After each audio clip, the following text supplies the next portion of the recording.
Alors, mesdames et messieurs, permettez-moi de vous rappeler que certaines règles s'appliquent lorsque vous intervenez devant les membres du conseil d'arrondissement. Tout intervenant doit s'inscrire avant la séance de façon à avoir le droit de poser des questions limitées à 2. Lorsque vous posez votre question, vous devez obligatoirement vous adresser au maire qui préside la séance et non directement aux membres du conseil. Votre question doit être claire et précise, sans préambule. Vous devez être poli et respectueux envers les membres du conseil. Si vous ne respectez pas ces règles, vous serez invité à vous retirer et à quitter la salle du conseil. La prise de photos, de vidéos et les enregistrements sont interdits sans l'autorisation du maire. Ladies and gentlemen, allow me to remind you that certain rules apply when you address council members. Each individual is requested to register prior to the council meeting in order to have the right to ask questions not exceeding 2. When addressing the council, you have to direct your questions solely to the mayor presiding over the council meeting and not directly to any council member. Your question has to be clear and precise without preamble. If you do not respect these rules, you will be asked to retire and to leave the council chamber. Taking pictures, filming, and recording are forbidden without the mayor's authorization. Madame Martha Bond.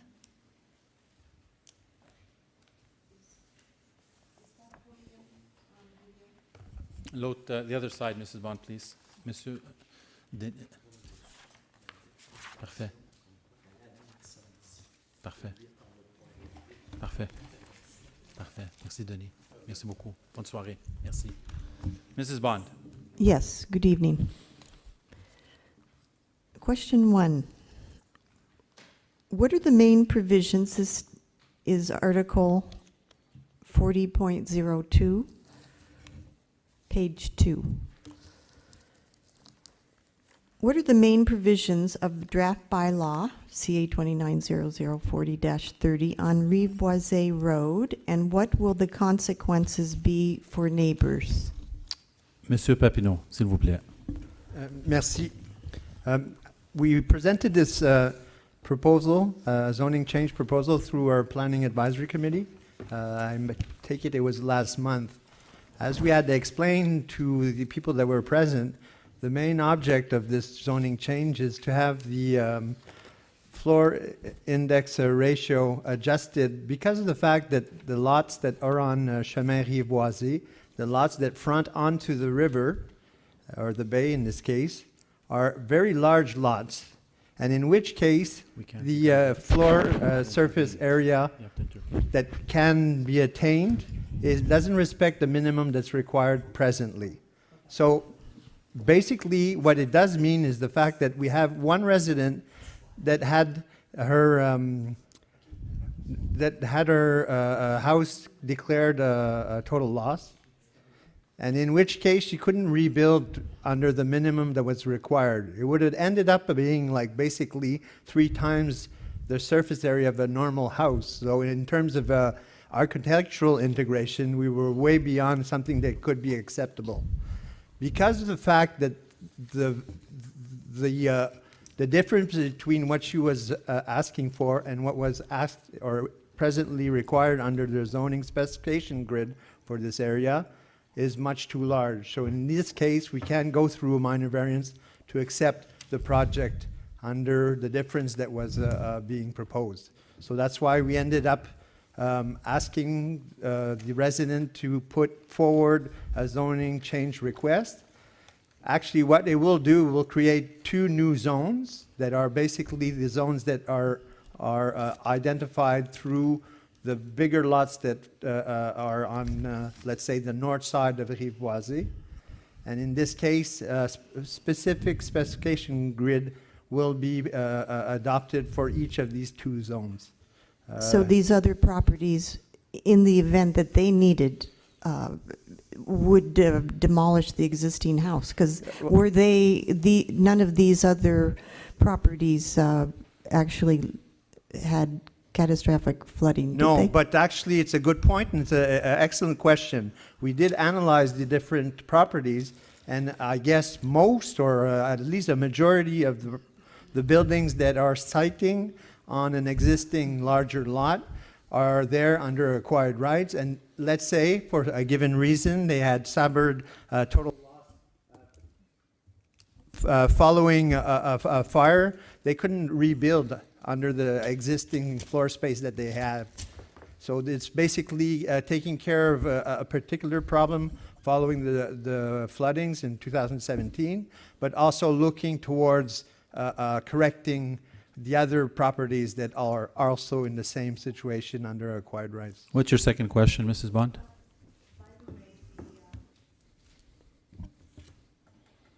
To finish up there, I do notice another provision at the end, and I'm looking at the resolution. This is your third or fourth question, Mrs. Bond, Okay. so Well, I'm it's going to end it with related. this, please. Yeah, I'm going to end it with this so that Oh, we can dear. move on.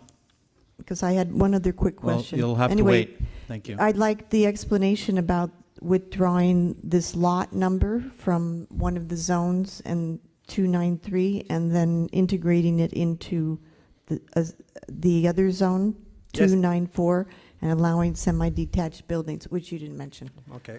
Actually, you asked me for the main object of the zoning change. Obviously, I still stand behind what I said for the properties that are on the north side of Rive Boisée, to the exception in this case of one lot that was subdivided as we called it deep lots back then under a specific provision that was in our zoning bylaw and under our subdivision bylaw that would allow for these type of properties to have a subdivision on the front part of the property, and then you could have the second lot be created with a shorter frontage onto the street. So this lot was the last one that was authorized under that provision, I see. after which we did change the bylaw and no longer allow that type of subdivision. So basically, it's taking this lot. Otherwise, we could have put a specific note under the new specifications grids to identify just this lot, but the fact that the newly created lot that is being put into the larger residential zone is in the same nature of what is existing in that zone that is, let's say, south side of Rive Boisée. Thank you, Mrs. Bond. If I have a Madame question afterwards, by the way, the bylaw, this was a number of years ago, when it was pointed out that the bylaw is a bit of a policy, 2 questions, if there's not a lot of people, and you had another question, No, you but could come back. respectfully, Mrs. Bond, respectfully, Okay. I've been I'll very ask my generous with the questions. after the meeting. We're going to go to the next person, and then we're going to carry on with council. You've I'll asked ask my your 4 questions questions. after the meeting. Mrs. Bond, you've asked your 4 questions for the night. Thank you very much. Madame Corbeil? Monsieur Ross Stitt.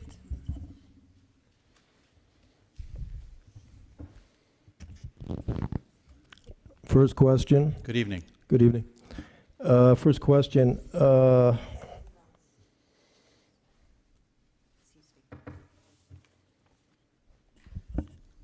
We'd notice if you walked away with it.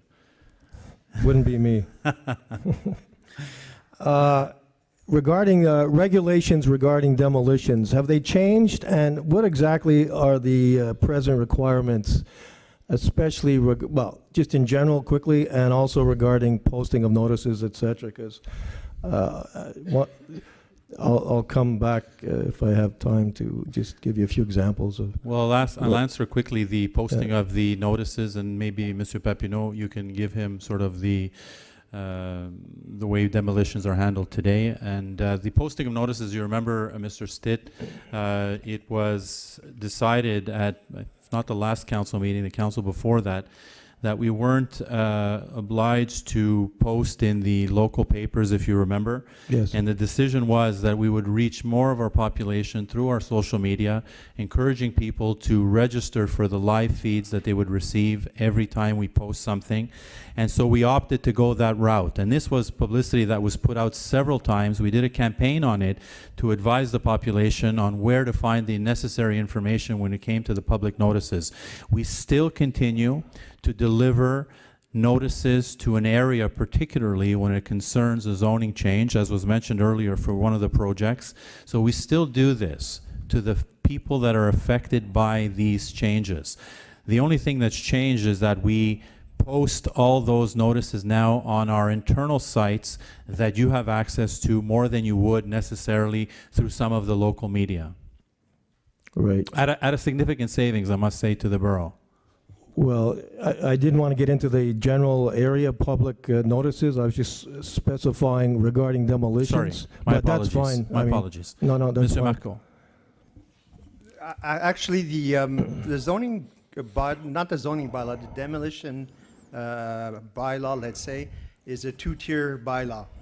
In some cases, we have the obligation to go to the demolition committee, which is the same as a planning advisory committee. But as a basic rule, any buildings that are built before 1940 are automatically subject to the demolition review through the demolition committee, and in which case we do have the obligation of identifying the project on the property. There are a few exceptions to that rule in terms of having a building that had is declared 50% loss following a fire, for example, or in a case where it's a question of nuisance in terms of building conditions. But as a general rule, like I said, before 1940 is automatically brought to the demolition committee. Is there a difference between commercial versus residential? There is a great difference in terms of demolition for a commercial building. It will not be subject to the demolition committee. It's an automatic process that's done through making the request through the counter or permit counter, under which there are certain requirements in terms of documenting the existing building. We usually ask for a professional type report, either from an architect or an engineer, to the condition of the building. We ask that, let's say, a demolition program be submitted in terms of when it will be done, where the, let's say, residues of the demolition are brought to a proper site. So basically, we do have that in place for commercial type buildings. And for notification of those demolitions, is it the same requirements as the 1940, or is it different? Yeah, there are no obligations to have it published Okay. for commercial buildings. So that explains, yeah, that answers my basic question, because I've noticed lately 2 commercial buildings at least that were demolished, and because I'm sort of up Well, on again, if we look at McDonald's sources as an example, they did demolish. No, I was looking at the Napa, the auto parts on Pierrefonds Boulevard, just west of Jacques Bizard, and also the Loca Pro that demolished that old store that was there forever. Yes. Those 2 examples, because I didn't hear anything about it, so that's why I was wondering. Yeah. So in these 2 cases, there was no obligation to identify the project on site. Quick other question, Mr. Stitt, Thank you. please. The second question is the new special tax on services, the bylaw CA 290109 that was adopted at last month's council. Could you please explain that? Since it looks obviously a tax increase. And also, I think there's a mistake perhaps on the English version of the 0.0706%, because on the English side you have a dollar sign, so plus a percentage sign, so it's a bit confusing. We'll verify that with Maître Corbeil.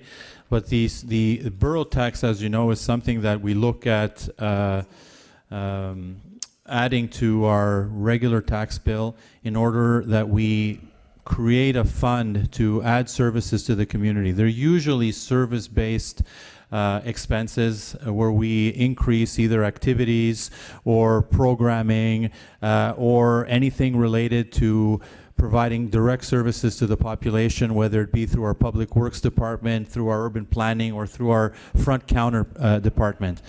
What you saw with the Montreal portion that was announced, it represents for an average family home 1.7, if I'm not mistaken, of an increase of taxes, which in our case, most of our residents, and if I'm not mistaken, 78 to 80% of our residents will incur a less than 2% increase on their taxes, with a significant amount even having their taxes slightly reduced for this year. The borough tax is often necessary because the money that we have from the taxes that we receive is never enough to increase services like we'd like. And so our main focus has always been to provide services to the population. That's our core business. And so in order for us to do that, which represents in our case roughly $20 on your tax bill a year will allow us the flexibility to be able to invest in areas that we can provide and give back to the community. And so I think that the last council meeting or the council meeting before that, there was a series of initiatives that were presented because of this borough tax, if you will, and that was clearly outlined. And if you saw, almost 100% of it was services directly impacting the quality of life of our citizens. And it wasn't to buy furniture, for example. It was services that were given directly to the public. And so we felt that that's necessary every year, and this was another case of that being the reality. And we made sure that we budgeted enough so that we can continue some of the programs. And the way it works is that the services are often asked to see what they can produce for the following year in terms of added services. And so we as council sit down with them and we evaluate all these needs and then come up, we make it a shorter list, and then we come up with a figure that makes sense and that the public, the capacity for the taxpayer to pay is reasonable. And so this is what we've done, and we've done this every year. You remember when we started here 5 years ago, we used $900,000 of our surplus to budget to équilibrer le budget, to balance the budget. Yeah. And our goal for 4 years was that we would bring it down to zero. And we did that effectively with the help of our services, not cutting services. And so now we've had to go into our surplus slightly so that we can at least balance the budget, again, with the ultimate goal being that we keep reducing that to zero, knowing that every year we potentially could see a surplus that goes on top of the 10 or so million that we have sitting there. So Do you ever consider, instead of borrowing from the surplus, lowering the taxes based on the surplus? Well, I you mean, see, does that ever come up? certainly when we look at budgeting, for your last question, Mr. Stitt, thank you. The idea is that you need to raise taxes to a certain point because everything goes up, relatively speaking, to the cost of living. And so if the budget that we receive and that we're managing stays the same, and everything else around us, all the fixed costs go up, whether it be gas, whether it be electricity, whether it be all the rest of it, like we have in our own private lives, we need to at least project that the costs will go up and we need to generate revenue from that. And so that cost of living that you see that we've been able to respect for the last number of years, except for last year, because of the reasons you know already, we were able to sort of bring back by cutting in some of the departments and really making sure that we're effectively spending taxpayers' money. Regardless of that, a borough tax is necessary in order for us to increase and improve the services we provide to the public, because none of that goes necessarily to operating costs. It goes to added services that we give back to the community. Thank you. Thank you, Mr. Stitt. Monsieur Louis Robitaille.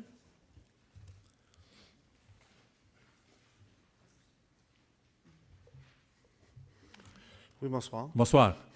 Ma première question, je demeure dans une maison centenaire qui est considérée comme patrimoniale à Pierrefonds et nous voulons la rénover extérieure. Ma question est la suivante. Est-ce que c'est possible d'avoir des règles pour savoir ce qu'on a le droit de faire ou pas? Parce que j'ai posé la question à plusieurs reprises, puis on m'a dit, présentez vos projets, puis on va vous dire si oui ou non c'est acceptable. Est-ce que vous avez des règles ou pas? Ben, c'est une bonne question. Monsieur Papineau va répondre. Je le vois en souriant. La réponse que vous avez eue, si c'est ça la réponse, je pense qu'il faut donner une réponse plus en profondeur, vous donner les informations nécessaires. Monsieur Papineau va vous expliquer ça. Bonsoir. Bonsoir. En réalité, je n'ai pas entendu parler de votre projet. Personnellement, comme chef de division urbanisme et environnement, je m'occupe également en fait de les dossiers et demandes de rénovation, agrandissement, que ce soit en fait sur des maisons reconnues centenaires ou pas. Dans votre cas à vous, en réalité, le fait que votre maison soit centenaire, c'est peut-être pas l'élément clé, dans la mesure où en fait vous avez le droit de rénover. Il faut voir si votre maison est identifiée à même la liste des bâtiments d'intérêt. Donc, je ne sais pas si, en fait, à quelle adresse, peu importe, on pourra se parler là, au courant de la semaine. Mais de façon générale, en fait, on a un règlement qui s'appelle le règlement d'intégration et implantation architecturale qui définit, en fait, les divers travaux qui sont susceptibles d'approbation via une approbation du conseil. On a 2 éléments clés dans le processus, dans la mesure où vos projets projetés sont en fait susceptibles d'approbation via ce règlement-là. On a un comité d'architecture auquel, en fait, les projets sont présentés, 2 architectes qui siègent sur le comité, et donc on vous accompagne à travers l'exercice de rénovation que vous allez faire. Dépendamment là où vous êtes situé, comme exemple au boulevard Gouin, si c'est une maison qui a front sur le boulevard Gouin, s'il y a un changement de revêtement, effectivement, peu importe si c'est une maison centenaire ou pas, en fait, le projet est susceptible d'approbation là, via, en fait, le processus d'approbation au conseil et ainsi de suite. Je suis d'accord avec ça. Ouais. Moi, ce que je veux savoir, est-ce que vous avez des règles de base ou pas? Bien, en réalité, Parce que, vous savez, on peut vous présenter 1, 2, 3, 4 projets. Ouais. Mais est-ce que vous avez des règles de base ou que dire, regardez, au départ, ça, on le refuse, ou ça, on l'accepte? Est-ce qu'il y a quelque chose qui existe? Parce qu'actuellement, là, j'ai tout le monde à qui j'ai parlé m'ont dit que non. Présentez votre projet et nous allons le considérer. Pour présenter un projet, bien là, Ça coûte de l'argent. Ça coûte de l'argent, il faut aller avec des architectes. effectivement. À chaque fois qu'on appelle l'architecte, le compteur tourne. Mais est-ce que c'est possible d'avoir des règles? Regardez qu'est-ce qu'on va faire. Regardez qu'est-ce qu'on va faire. Madame Mawson est dans la salle. Elle va vous donner la carte. Vous allez communiquer avec mon bureau. Oui. Demain, on est à l'extérieur, Oui. mais mercredi. Puis on va s'asseoir avec notre service d'aménagement urbain. On va vous appeler, on va fixer un rendez-vous. Parce que le but de tout ça, c'est vous donner des réponses claires. Et je ne veux pas que les gens travaillent, ni vous, ni l'arrondissement, si on ne sait pas où on va. Puis je ne veux pas que vous dépensiez de l'argent non plus, si jamais on vous dit non à la fin. La question est excellente. Et là, on va s'asseoir ensemble avec mes services, puis là, on va vous donner quelques lignes, on va vous guider pour vous donner l'information nécessaire pour procéder dans votre dossier. Et si on n'a pas des règles établies dans ces cas, Oui. on va s'asseoir comme administration, puis on va créer des règles qui vont répondre à des situations comme la situation que vous avez présentement. C'est ça qu'on va faire. Parce que de vous dire ce soir quoi faire, je pense que ce n'est pas le but non plus là, pour Non. vous. Et moi, je n'ai pas la réponse non plus pour ça, je vous dis honnêtement. On va s'asseoir ensemble, Mme Mawson va vous donner la carte. Là, vous allez communiquer avec mon bureau, puis on va fixer un rendez-vous. Si ce n'est pas au début de cette semaine, ça va être au début de la semaine prochaine. D'accord? C'est ça. Oui. On n'est pas pressé, là. On n'est pas je obligé sais. d'être ça. Mais pour nous comme aussi, ça serait Mais intéressant sauf aussi. que nous, on veut avancer, Oui, mais on veut savoir où on va. effectivement. Je comprends, monsieur. C'est ça. Puis nous, c'est sûr que la maison, vu qu'elle est plus que centenaire, on veut respecter quand même Oui, oui. l'idée de la maison. Vous avez quelqu'un qui respecte beaucoup, beaucoup la patrimonie de la Ville de Montréal, puis les maisons, surtout dans l'arrondissement avec Mme Talbot. Et je vais vous dire, je vais l'inviter aussi à la réunion quand on va s'asseoir ensemble. D'accord? D'accord. Merci. Merci beaucoup. Bonsoir.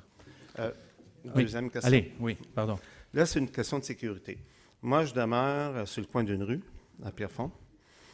Et, Où vous êtes, monsieur? Pardon. Où vous pardon? êtes? Où vous êtes? Moi, je exactement? demeure sur le boulevard Gouin, coin de la rue Wilfrid. Ah, parfait. Et il y a beaucoup de gens qui passent sur ma rue. Oui, Et beaucoup de gens qui sautent la lumière oui, et passent dans mon entrée. oui. Et là, depuis quelque temps, il y en a même qui se sont permis de couper des arbres sur mon terrain. Là, j'aimerais savoir, parce que là, moi, j'ai appelé la sécurité publique, on m'a référé à la police, Oui. et la police m'a référé à la sécurité publique. Donc, qui est responsable? La police. L'SPVM. L'SPVM est responsable. Malheureusement, le commandant n'est pas ici, mais c'est une question qu'on va soulever demain. On va l'appeler demain pour soulever cette question. Puis je vais aller plus loin. Je vais lui donner votre numéro de téléphone. Oui. Puis le monsieur le commandant va vous rappeler. Au niveau des arbres, monsieur, je ne sais pas qu'est-ce que je peux dire. Qui a coupé ces arbres-là? Est-ce que c'était le résident? Est-ce que c'était la ville? Parce que je Non, pense ce n'est que pas la ville, ce Non, sont mais des c'est ça. résidents. Exact. Mais pourquoi ils ont coupé les arbres? Est-ce qu'ils ont eu des permis pour des raisons spécifiques? Je ne peux pas vous dire. C'est la forme de la rue. Oui, je sais où mais- exactement. parce que la rue, elle est courbée. Oui, Et mon terrain, les sapins cachent la vue. oui, Et sur la rue, chez moi, la rue Wilfrid, c'est une lumière qui est très longue. oui. Et je ne comprends pas pourquoi, parce que depuis qu'il y a eu des rénovations, les séquences ont changé énormément. Là, maintenant, tous les gens qui sortent de la rue, 3 voitures peuvent passer seulement. Et puis là, maintenant, naturellement, vu que plus de circulation, Effectivement. fait que donc les gens coupent et ne voient pas. Fait qu'il y a beaucoup de gens qui passent sur la lumière rouge, tout ça. Et ça cache la vue.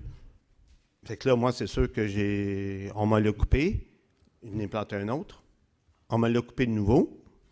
Mais là, c'est sûr que là, maintenant, là, j'ai mis des fleurs. Honnêtement, j'ai aucune idée, puis M. Baudouin non plus, je pense.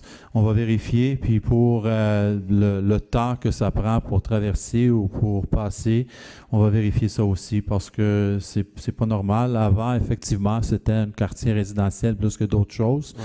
Peut-être 3 autos, c'était assez à l'époque. Oui. Mais maintenant, avec la garderie, vous savez très bien qu'on a un peu plus... Puis moi, j'ai aucun problème avec la garderie. Je sais, mais on a plus d'achalandage, Oui, surtout c'est le ça. matin et le soir un peu, mais plus Oui. le matin que d'autres choses. On va vérifier, puis si c'est nécessaire, surtout le matin, les heures fixes, là, d'avoir un peu plus de temps pour passer. Oui. On va étudier ça, M. Gignac aussi, avec M. Baudouin, puis on va trouver une solution. Mais entre-temps, on va se réunir pour au moins essayer de régler la situation concernant la maison, OK? Merci beaucoup. Allez, bonne Bonne soirée. soirée. Oui, M. Gignac.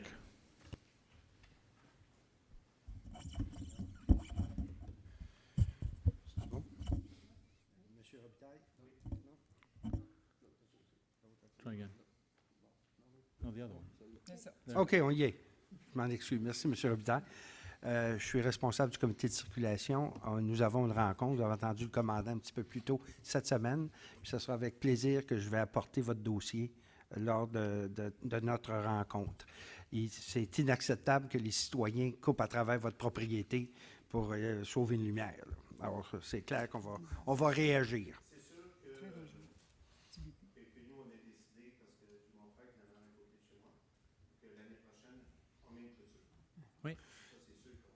Vérifier avec nos règlements avant. Ça prend un permis.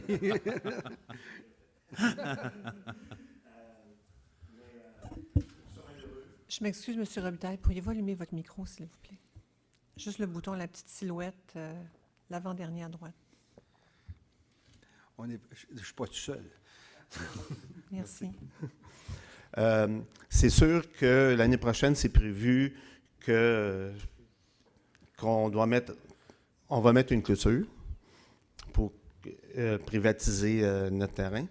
Je trouve que c'est malheureux qu'on soit obligé de dépenser quand même beaucoup de sous parce que c'est quand même grand chez nous, les 2 terrains.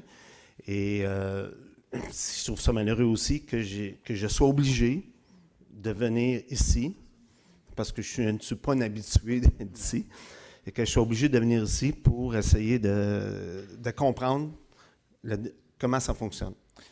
Et je trouve ça malheureux que le système de sécurité de la police, ça lance la balle, parce que c'est pas normal. Je suis d'accord Il avec devrait vous, avoir monsieur. une coopération entre eux autres. Et puis, si c'est nous qui doit faire des changements, ben, qu'on nous le dise. Et Vous puis avez- actuellement, c'est pas ça ce qui se passe. Vous avez tout à fait raison, monsieur. Je Mais suis c'est d'accord sûr avec vous. que l'année pas le prochaine, seul. nous mettons une clôture chez nous pour se privatiser, là. Mais j'espère qu'on va être capable de régler la situation avant, là, mais on verra. Merci C'est beaucoup. bon? Bonsoir. Monsieur Robitaille, d'abord, j'apprécie énormément votre passion de la rénovation de ces trésors qui existent dans Pierrefonds. Et vous êtes un artisan et vous avez toutes mes félicitations. Merci. Toutefois, il y a 2 choses que je veux vous dire. Il y a une revue qui est publiée par la Ville de Montréal où il y a, sur le patrimoine et où il y a énormément de noms d'artisans et de produits pour les maisons anciennes du Québec. Il y a également une association québécoise qui s'appelle l'APMAC, Association des propriétaires et amis des maisons anciennes du Québec. Et si je retrouve une revue chez moi, je pourrais vous la remettre et vous pourriez à ce moment-là même ajouter au conseil des départements d'architecture et d'urbanisme qui vont vous aider à trouver des produits qui respectent le patrimoine. Alors, c'est ce que je voulais vous dire. OK. Merci beaucoup. Merci, Mme Talbot. Est-ce que je peux avoir un proposeur appuyeur pour prolonger de 15 minutes? Je propose. Un appuyeur. Merci. Monsieur Henri-Paul Abel.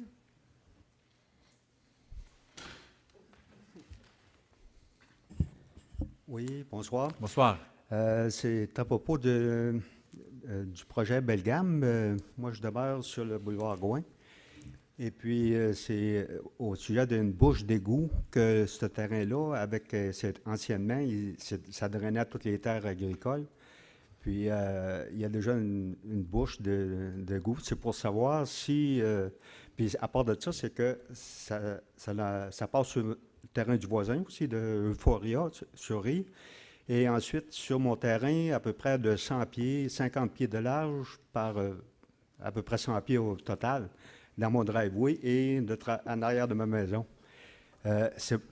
Il est à peu près inexistant dans le moment, mais je veux savoir si ça va drainer, le projet va drainer vers la rue Pilon ou bien non sur mon terrain, parce que moi, je fais dos à ce projet-là. Le nouveau projet qu'on a présenté ce soir, c'est ça, Oui, que vous parlez? Monsieur Papineau, avez-vous la réponse pour ça?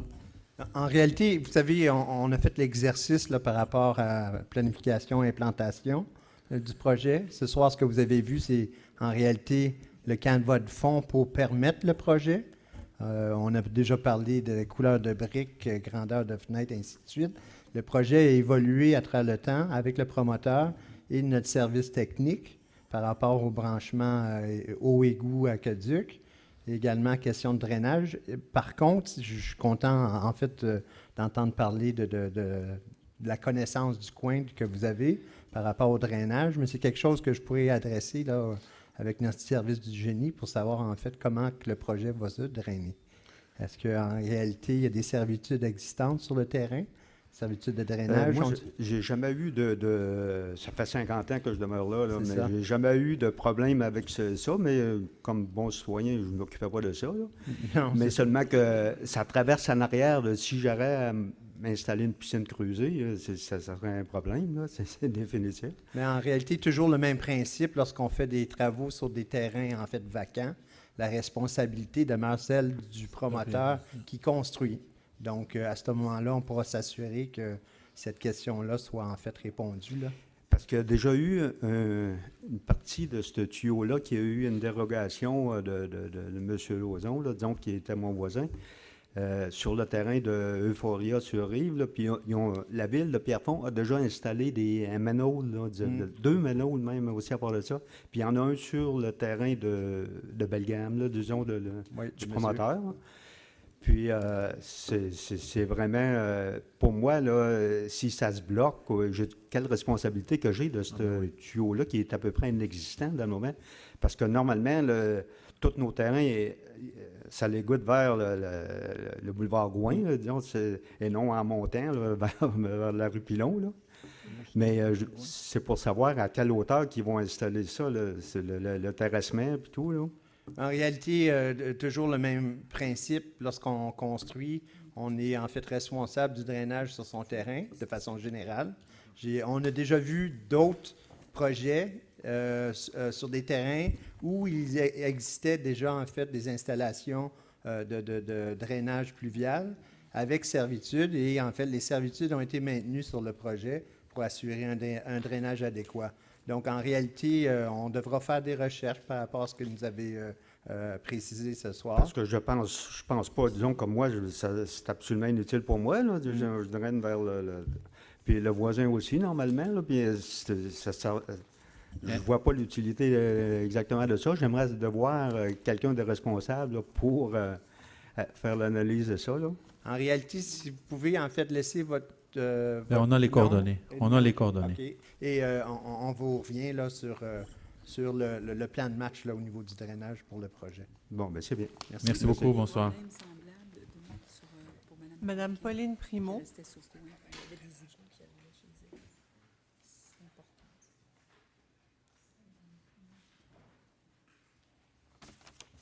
Bonsoir. Bonsoir. Moi, j'ai juste une concern, un intérêt. C'est, on est à l'arrière, les nouvelles... Je venais pour voir la proposition, mais on ne pouvait pas rentrer. Ça fait que je veux savoir si les broussailles qui sont là et les arbres qui sont en arrière de notre terrain, qui sont en fait sur le nouveau projet, est-ce qu'ils vont être respectés et gardés? Le même projet qu'on parle maintenant sur Pilon? Oui. OK. Oui. Si c'est sur votre terrain... Non, c'est pas sur notre terrain, c'est Ah, sur leur terrain. terrain à eux autres. Mais après, ça nous donne... Ben oui, un écran. Les Un genre broussailles, d'écran, ça ben nous oui, donne ben oui. un privé. Alors, j'ai parlé tantôt avec le promoteur, mais il n'était pas capable de me dire... il a dit, bon, ben, on va se parler, mais j'aimerais savoir, la ville, les broussailles qu'il y a là et les possibles arbres qui sont là, est-ce qu'ils vont être respectés et rester là? Mais vous savez, vous soulevez un point comme monsieur pour le drainage. C'est quelque chose qu'on prend en note, puis là, on va vérifier pour, si jamais c'est coupé, de voir si on va planter d'autres choses ou on va exiger au promoteur de planter un écran. Je sais qu'est-ce que vous dites, madame, on va faire le plus possible pour garder l'écran, mais si le terrain appartient au promoteur ou au nouveau propriétaire, selon les règles et les règlements que nous avons, peut-être il va avoir l'opportunité de les couper.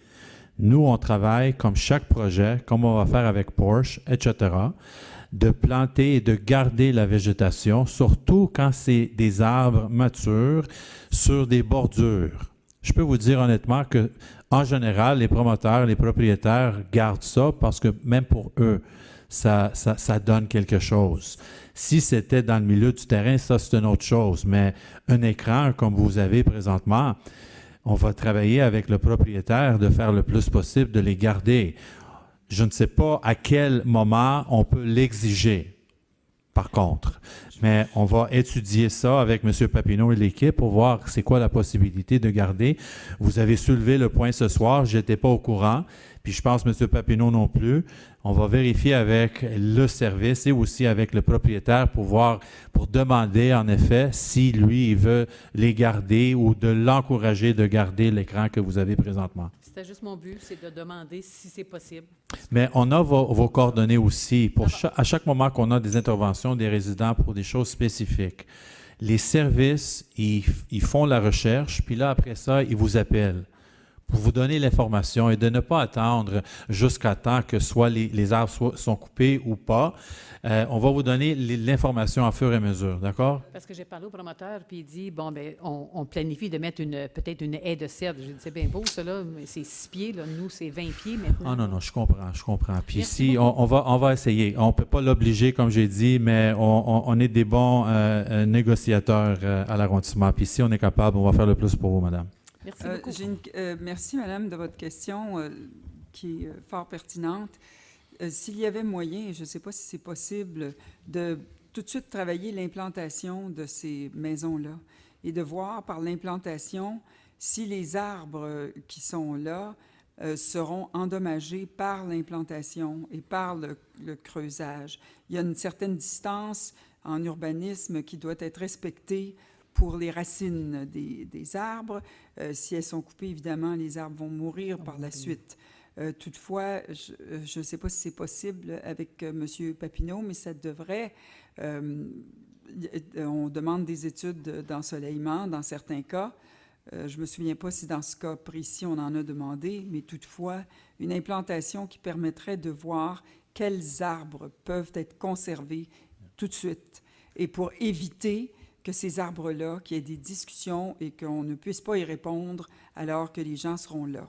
Alors, je ne sais pas si c'est possible, mais je pense que ça serait une solution pour éviter le pire. Alors, je la propose et je la présenterai aux membres de l'urbanisme. Merci, madame. Merci, madame Talbot. Merci, monsieur. Alors,